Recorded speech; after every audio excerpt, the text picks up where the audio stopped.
The room was not large, but it felt crowded with people who thought they knew him.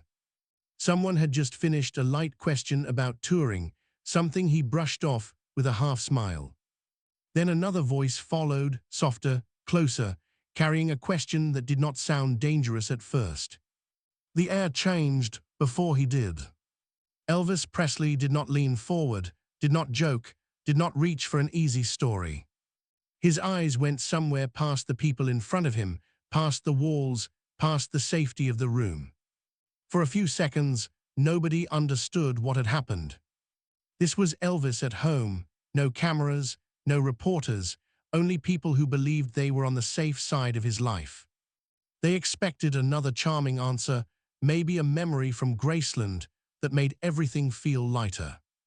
Instead, they watched his whole body become very still. The man who could talk through anything let the question land and did nothing with it. Someone later said the silence felt heavier than any argument they had ever heard. What made this question different was not what it asked, but what it took from him. The moment did not begin on a stage or in a studio. It began in a private room where the lights were low, the night was late, and the usual guards around Elvis seemed relaxed. He was surrounded by familiar faces, the kind that teased him, protected him, and sometimes pushed too far without meaning to. Most questions that night were safe: music, old tour, funny stories from the road. He knew how to handle those, turning them into something that made everyone laugh or lean in closer. Then the conversation drifted toward the past, toward what he had lost instead of what he had gained. Someone mentioned how different his life looked now compared to those early days at Graceland. There was a pause, the kind that invites one more question. According to people who later spoke about that night, one voice used that pause to step directly into the quiet place he rarely let anyone touch. They did not ask about records or fame. Instead, they asked about Priscilla Presley. Not the public marriage, not the headlines, but the private cost. The question, as some recall it, was simple. Was she happier after she left him than she had ever been while she lived with him? It sounded almost gentle. Yet it landed like a judgment. Elvis had answered harder questions before, but not this one and not on that night. The setting should have been safe. He was not on a talk show couch. Nor was he trapped behind a microphone with strangers waiting for a headline. He was surrounded by people who had seen him tired, angry, laughing with his guard down. In that kind of room, a man expects mercy. Elvis had always treated questions like small sparks. He could turn them into jokes, stories, or little pieces of wisdom that made him look wise without feeling distant. Most of the time, he kept control of the fire. This time, he did not move at all. Those closest to him saw it first. His shoulders stopped that easy rise and fall that used to match his laughing. Both hands, usually busy with a cigarette, a glass, or just nervous motion, went still in his lap. Someone in the corner felt their stomach drop before they understood why. In almost any other setting, he would have dodged. He might have said something kind about Priscilla, something that honored her and still protected himself. Another path would have been to shift to their daughter, Lisa Marie, and turn the moment into a memory of being a father. Instead, he gave the room nothing to hold onto. He did not defend himself, nor did he defend her. He did not even ask for the question to be taken back. The people who were there later struggled to describe it. They used words like hollow, far away, and gone, even though he was sitting right there. From that night on, no one who loved him needed to be told that this subject now had a line around it. The room waited for him to save it. He did not. Someone near the back cleared their throat, then thought better of it. Conversation that had been easy a minute before now felt like walking across glass. Most people think uncomfortable moments around Elvis would be covered with a quick joke, but this time he left the moment exactly as it was. Under all the music and myth, there was a man who had watched a home fall apart in front of the whole world. Graceland was not just a mansion to him. It was the place where he had believed for a while that work and family could live in the same space without tearing each other apart. The question about whether Priscilla might be happier away from him did more than ask about a marriage. It quietly suggested that the home he had built, the life he had offered, had not been enough. One of the men who spent long nights at Graceland later said you could see the answer on Elvis's face, even when he refused to give it words. He was not angry at the person who asked. He was angry at the part of his own story that made the question possible. No one in that room tried to fill the silence with her name again. Instead, the conversation stumbled sideways, away from the wound. Most people think his greatest fear was losing fame, but moments like this suggest he feared something quieter, being remembered as the reason someone he loved had to leave. In later years, friends would point to a photograph taken around that time, Elvis sitting in a chair at Graceland with his arms folded and his eyes turned down. They would say you could see that night in the way he refused to look at the camera, as if one unanswered question was still hanging in the air between him and the lens. From then on, in small private rooms, people who had witnessed that pause learned to circle around certain parts of his life instead of walking through them. The safest way to love him, they discovered, was to leave that one question alone. Eventually, Elvis moved. He did not straighten up and deliver a speech. He did not offer a neat line about wishing her well or hoping she was happy, even though he had used similar words in more public, controlled settings. He simply shifted his weight, drew in a slow breath, and let his eyes return to the room without inviting anyone closer.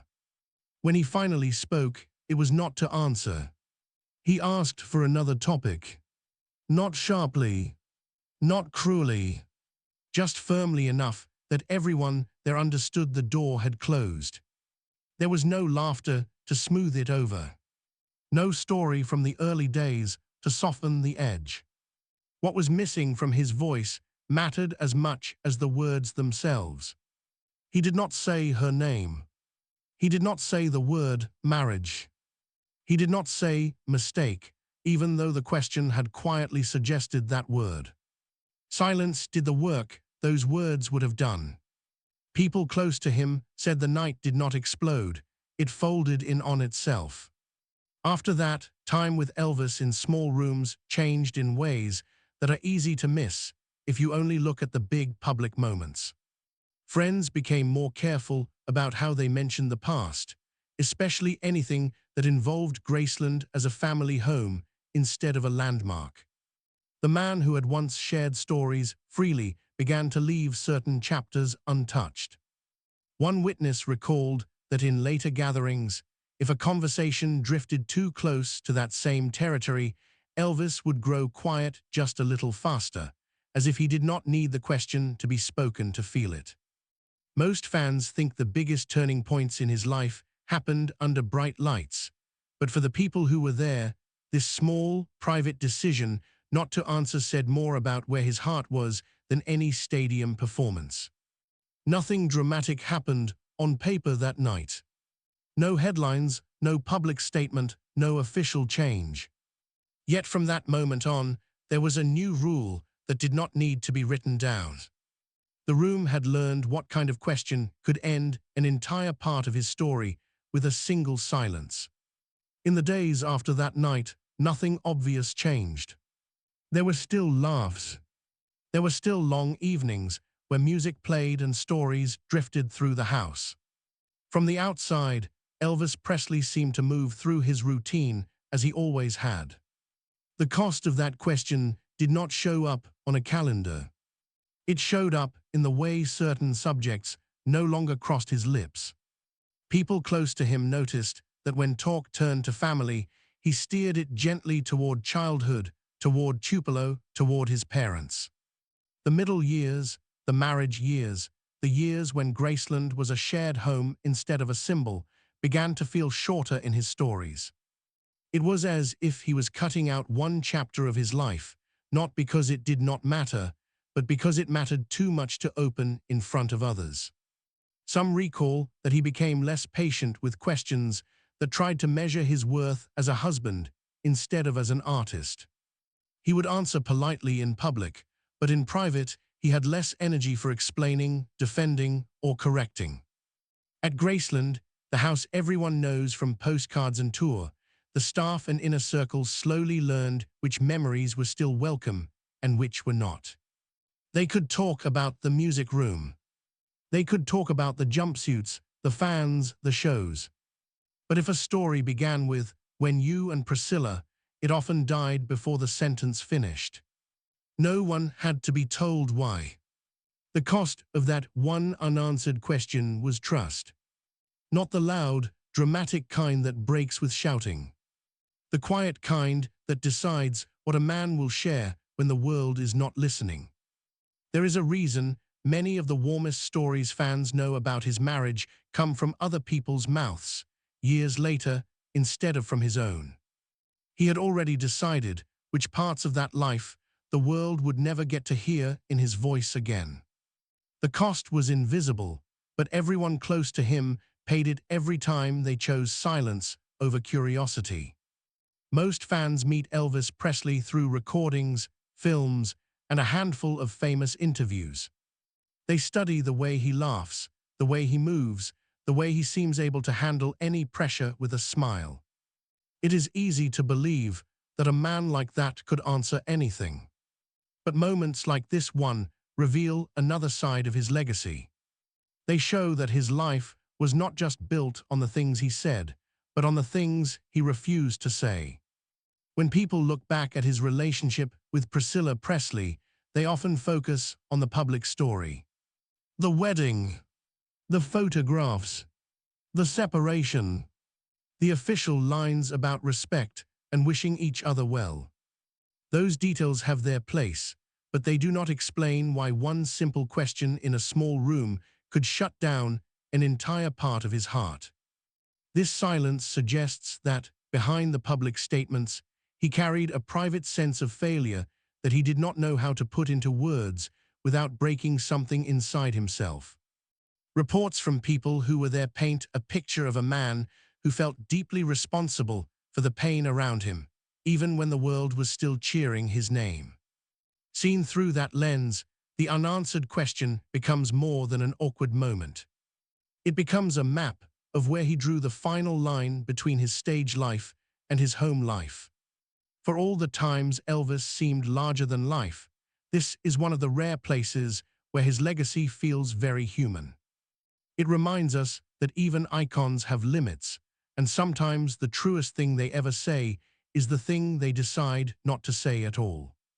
Looking back, this silence explains more about his guarded heart than 1,000 interviews ever could. If someone asked you a question that touched the part of your life you regret the most, would you try to explain, or would you let silence speak for you? When you hear that Elvis chose not to answer, do you see that as weakness, self-protection, or quiet strength? Tell me in the comments what you think this question really touched in him, and whether you believe he owed anyone an answer. If you want more untold moments that live in the quiet spaces of his story, you can subscribe and stay with me for the next chapter.